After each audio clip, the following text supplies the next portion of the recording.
আরজিকর দুর্নীতি মামলায় সিবিআই কে শোকজ করলো আদালত। আরো একবার জানাবো আপনাদের, আরজিকর দুর্নীতি মামলায় সিবিআই কে শোকজ করলো আদালত। সিবিআই এর তদন্তকারী অফিসারকে শোকজ করলো বিশেষ আদালত। আমাদের প্রতিনিধি প্রকাশ সিনহা এই মুহূর্তে রয়েছেন আমাদের সঙ্গে টেলিফোন লাইনে। প্রকাশ, জানাও আমাদের। আমরা দেখলাম যে আরজিকরের যে দুর্নীতি মামলা, সেই দুর্নীতির মামলার শুনানি আজকে কিন্তু সিবিআই এর স্পেশাল কোর্টে, আলিপুরের সিবিআই স্পেশাল কোর্টে চলছিল এবং তখনই কিন্তু বিচারক জানতে পারে অভিযুক্তদের আইনজীবীর কাছ থেকে যে রাজ্য সরকারের অনুমোদন পাওয়া গেছে। তুমি জানো সন্দীপ ঘোষ, আশিস পান্ডে সহ 5 জনের বিরুদ্ধে যখন চার্জশিট করা হয়েছিল তখন কিন্তু সিবিআই তরফে জানানো হয়েছিল যে তারা কিন্তু রাজ্য সরকারকে চিঠি পাঠিয়েছেন, এখনো কিন্তু কোনো স্যাংশন তারা পাননি, অনুমোদন পাননি। এবং আজকে যখন অভিযুক্তদের আইনজীবীর কাছ থেকে বিচারক সুজিত কুমার ঝা জানতে পারেন যে রাজ্য সরকারের কাছ থেকে অনুমোদন পাওয়া গেছে, তখনই তিনি কিন্তু রীতিমতো ক্ষুব্ধ হয়ে ওঠেন এবং তিনি বলেন যে তিনি 3 দিন হয়ে গেল আজ পর্যন্ত সিবিআই তাকে জানায়নি। যে কেন এই জানায়নি, তখনই আমরা দেখলাম তদন্তকারী অফিসার মানিশ উপাধ্যায় তিনি দাঁড়িয়ে বললেন যে 27 তারিখ আমরা এই স্যাংশন লেটার পেয়েছি, আজকে 30 তারিখ কেন জানানো হলো না। রীতিমতো কিন্তু ক্ষুব্ধ বিচারক এবং সিবিআই এর তদন্তকারী অফিসারকে শোকজ করা হলো। আগামী 24 ঘন্টার মধ্যে, আগামীকাল দুপুর 1টা নাগাদ যখন এই মামলা শুনানি হবে, 1টার মধ্যে সিবিআইকে লিখিতভাবে জানাতে হবে যে রাজ্য সরকারের অনুমোদন সন্দীপ ঘোষ বা আশিস পাত্রের বিরুদ্ধে যেটা পাওয়া গেছে চার্জশিট করার জন্য, সেটা কেন বিচারককে জানানো হলো না। এটা কিন্তু সিবিআইকে লিখিতভাবে জানাতে হবে এবং সিবিআইকে শোকজ করা হয়েছে।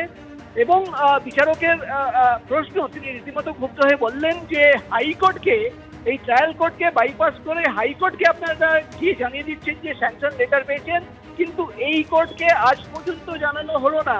সিবিআই কি করতে চাইছে, কেন করতে চাইছে, আমি কিন্তু বুঝতে পারছি না। অর্থাৎ আজকে আরজিকরের যে দুর্নীতির মামলা, সেই মামলার যখন শুনানি চলছিল এবং তুমি জানো সন্দীপ ঘোষ, আফসার আলী সহ আশিস পান্ডে সহ 5 জন তারা কিন্তু এখনো জেল হেফাজতে রয়েছে।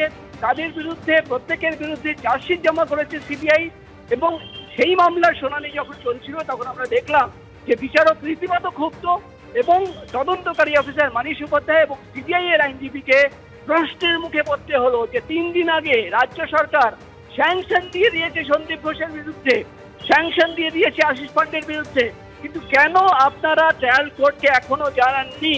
24 ঘন্টার মধ্যে এটা লিখিতভাবে জানাবেন কোর্টকে। অর্থাৎ আমরা দেখলাম আজকে কিন্তু আরজিকরের যে দুর্নীতি মামলা, সেই মামলার শুনানির সময় বিচারক অর্থাৎ কোর্ট সিবিআইকে শোকজ করলো 24 ঘন্টার মধ্যে লিখিতভাবে কারণ জানাতে হবে যে কেন রাজ্য সরকারের কাছ থেকে স্যাংশন লেটার পাওয়ার পরেও কিন্তু ট্রায়াল কোর্টকে সেটা জানানো হয়নি। এবং আগামী 24 ঘন্টার মধ্যে সিবিআইকে নির্দেশ এই মামলা সংক্রান্ত সমস্ত নথি, সমস্ত ইলেকট্রনিক এভিডেন্স আগামীকাল বেলা 1টার মধ্যে কোর্টে নিয়ে আসতে হবে।